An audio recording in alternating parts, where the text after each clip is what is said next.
temos uma versão sobre os fatos. O povo, as vítimas, têm a sua versão. E eu espero que o que eu possa falar nesse pouco tempo contribua para que a gente possa somar os nossos esforços de compreender e superar as situações de violência que nós, basicamente cidadãos brasileiros, sofremos há mais de 4 séculos.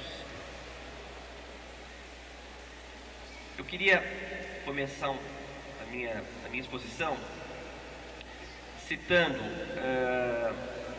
uma frase que é a seguinte: só teme quem tem que perder. Quem mais tem que perder, mais teme. E quem mais teme, mais obedece. Essa é uma frase escrita por um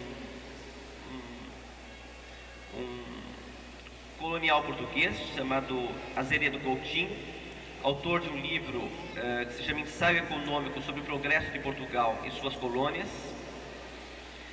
e que mostra para nós qual é o retrato que o colonizador tem do colonizado. Quer dizer, o colonizado só tem a perder. Como ele só tem a perder, ele só pode ter medo, e como ele tem medo, ele só pode obedecer. E esta passagem do Azeredo Coutinho, me parece que ela sugere 2 questões importantes. A primeira delas é de que nós, cidadãos brasileiros, somos tratados como cidadãos de segunda classe. Ou seja, como cidadãos que só temos a perder, não temos a ganhar. E como só temos a perder, só podemos obedecer.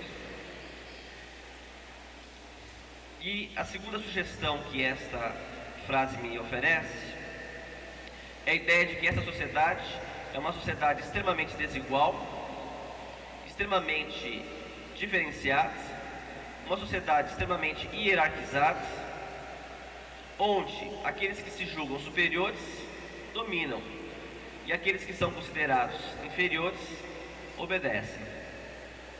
Me parece que está na origem da desigualdade, no modo pelo qual esta sociedade lida com essa desigualdade, é que se localiza a problemática nossa da violência e do medo. Eu vou falar rapidamente como nós, sociólogos, pensamos a questão da violência. E vou refletir um pouquinho sobre a violência brasileira. Nós, sociólogos, normalmente não consideramos a violência como uma transgressão das normas ou das leis. Nós preferimos pensar a violência de um outro modo. Em primeiro lugar, a violência é resultado de uma conversão das diferenças em desigualdades. Desigualdades essas pensadas em termos de uma relação hierárquica entre dominantes e dominados, opressores e oprimidos, superiores e inferiores. Em segundo lugar, nós costumamos pensar a violência como uma forma de ação social que trata os sujeitos não como sujeitos, mas como coisa. Enquanto coisa, a vítima dessa violência só pode ser vista como ser passivo, inerte, caracterizado pelo silêncio, né? E que, portanto, o ato de violência não aparece nunca como violência.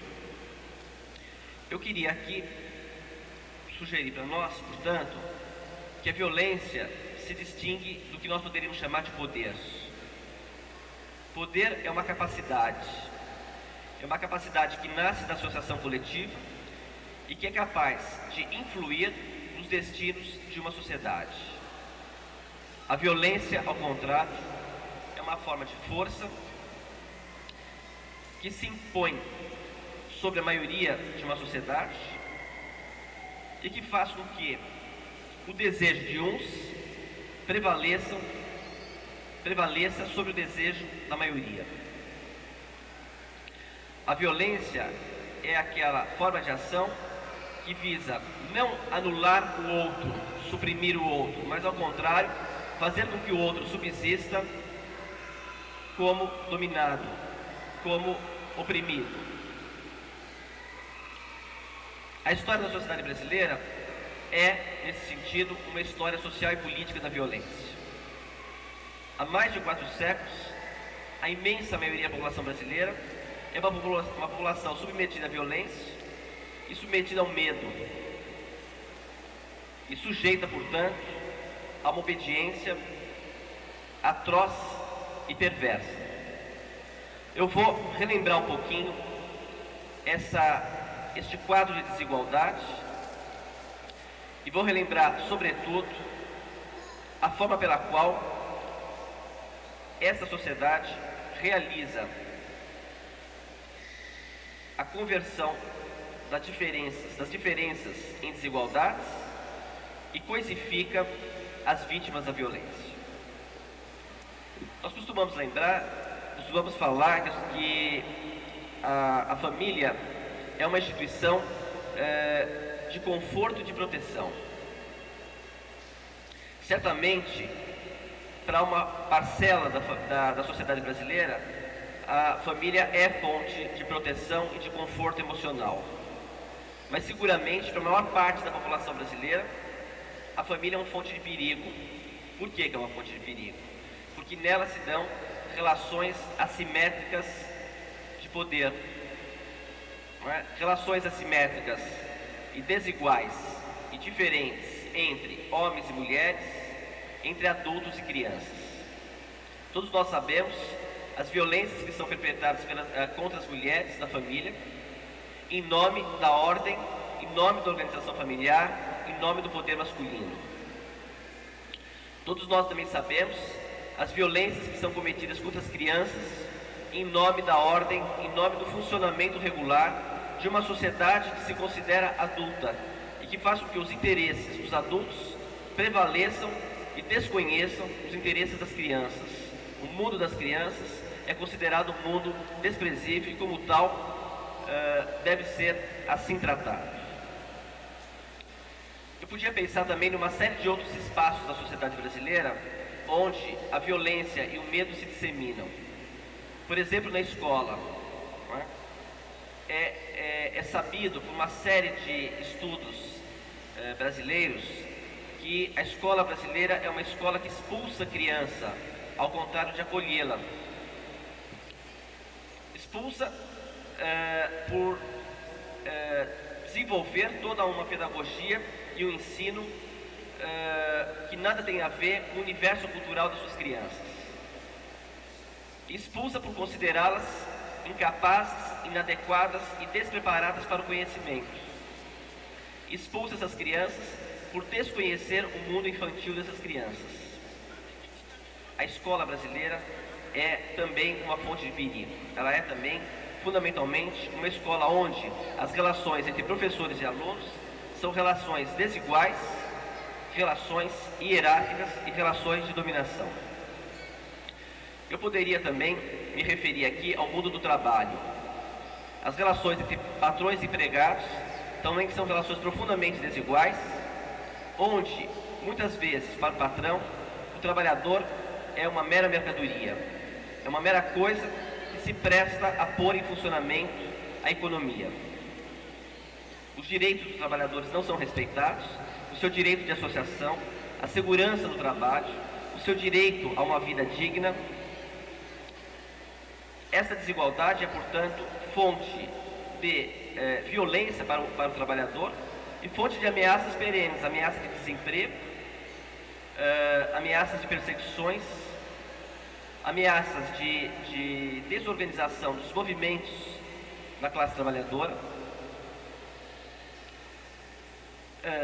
Enfim, o mundo do trabalho não é um mundo onde reina a não violência, ao contrário, é um mundo da violência. Se a gente pudesse só relembrar aqui os acidentes de trabalho, não é? Que mostram como o ambiente de trabalho é um ambiente extremamente perigoso, ameaçador, não é? E que faz com que o trabalhador muitas vezes assuma para si o medo e a insegurança. Eu poderia também lembrar aqui um também já foi lembrado, a violência histórica da sociedade brasileira contra a população negra. A sociedade brasileira é uma sociedade que, sob a aparência de uma democracia racial, é uma sociedade onde há profundas desigualdades entre brancos e negros. Eu poderia lembrar também a violência que se perpetra contra a população indígena, que é considerada uma população submissa à civilização do homem branco. Eu poderia lembrar também aqui o desprezo com que a população brasileira, a intolerância, melhor dizendo, com que ela trata as suas minorias sexuais, né? O que se expressa sobretudo nesta intolerância com relação, sobretudo, aos comportamentos ditos inadequados do ponto de vista do que seria uma normalidade sexual, e cujo resultado mais violento é essa sequência de mortes de homossexuais que se verificam nas grandes cidades brasileiras, sobretudo São Paulo e Rio de Janeiro. E eu poderia finalmente falar aqui a respeito do modo pelo qual a sociedade brasileira lida com a questão da criminalidade.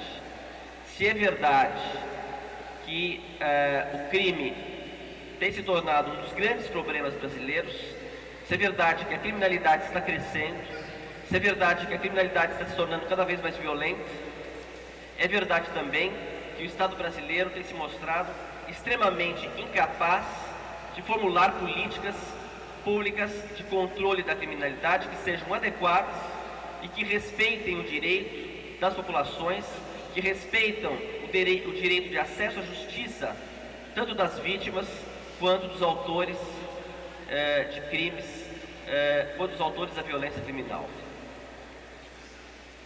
Sobre a polícia, eu não gostaria de repetir aqui aquilo que foi dito. Uma polícia extremamente violenta, que longe de oferecer segurança à população, oferece insegurança. A justiça tem se mostrado, na verdade, muito pouco eficaz na oferta de justiça líquida e certa. A impunidade é hoje um dos traços característicos da nossa sociedade. Os relatos que aqui são apresentados mostram a extrema suspeita da população brasileira com relação aos resultados de uma justiça que dificilmente pode conter a violência. E as prisões brasileiras são, como se sabe, escolas de recrudescimento da criminalidade. A prisão brasileira é hoje um depósito de presos, é um lugar onde as pessoas ficam meramente confinadas e onde delas se espera que se saia mais violentas do que foram sequestradas no processo de criminalização. E para finalizar a minha exposição, eu gostaria de lembrar também a violência que se passa nos hospitais psiquiátricos, onde cidadãos portadores de enfermidades mentais são confinados, impregnados, não é? E aonde nesses hospitais muitas vezes se transformam em espaços de aumento e de agravamento da doença em lugar de cura e de tratamento.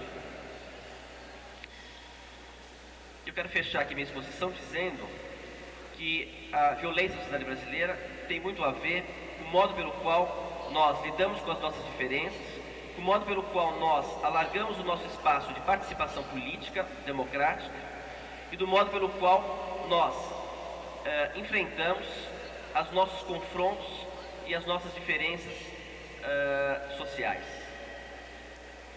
A diminuição do medo da sociedade brasileira passa necessariamente pela solução da questão democrática, passa necessariamente pela ampliação do espaço de reconhecimento dos direitos civis, dos direitos sociais, dos direitos civis e dos direitos políticos.